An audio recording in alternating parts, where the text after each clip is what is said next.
Last Sunday, the West Charlotte football lost their leader. That team lost its head coach, Mo Collins. Tonight was their first game without him, and Casey Hollins was there. She's in the newsroom now with more. Casey.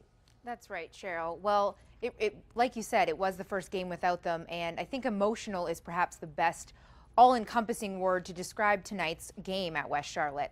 It was against Kannapolis A.L. Brown. Now, there was a special ceremony at halftime, and it had many in tears, most notably his family. They were there to receive a plaque in his honor and to celebrate his legacy at West Charlotte. Emotions ran high in the moments before kickoff. But it was the halftime ceremony that really moved everyone in the stadium. The purpose? To celebrate what can only be described as a legacy. I think he left here in '94, went to Florida, then ended up in the NFL, but he chose to come back to West Charlotte. He's always given back to West Charlotte, even when no one even knew he was giving back to West Charlotte, because he was just that type of person. And we're just appreciative of all he's done for West Charlotte High School. This was Mo Collins' first year coaching at West Charlotte, but Principal John Wall says Collins left a lasting impact. As far as his West Charlotte family is concerned, he did an outstanding job in the few months that he was here as a head football coach. The young men you see behind us, he really took them under his wing, and he has developed them into great young men who are representing West Charlotte in a fine manner. Now, you might expect the atmosphere at a game like this to be more somber than excited, but the air here is really one of competitiveness and spirit, and from the sounds of it, that's exactly what Coach Mo would have wanted.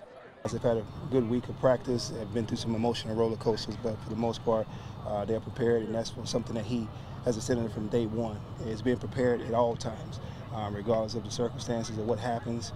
We must move on. We must move to the next chapter. We must move to the next down, whatever that may be. The band played tribute to a man athletic director Chris Satterfield describes as all-encompassing. A big brother, a leader especially, hope, love.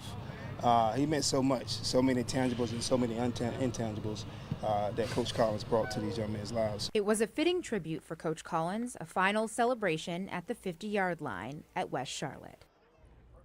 That halftime ceremony really was very touching. They released balloons representing each team Coach Mo played for. They spoke of renaming the stadium and field house after him, and the band played a tribute as confetti floated through the stadium air. And just as they were playing their final notes, the thunder and lightning started, but the storm waited until the tribute was finished. For now, reporting live in the newsroom, Casey Hollins, My Fox Carolinas. What a moving ceremony there, Casey. Thank you so much. Well, due to the weather, the game was called after the half. West Charlotte and Kannapolis will play the second half one Monday at 7 o'clock.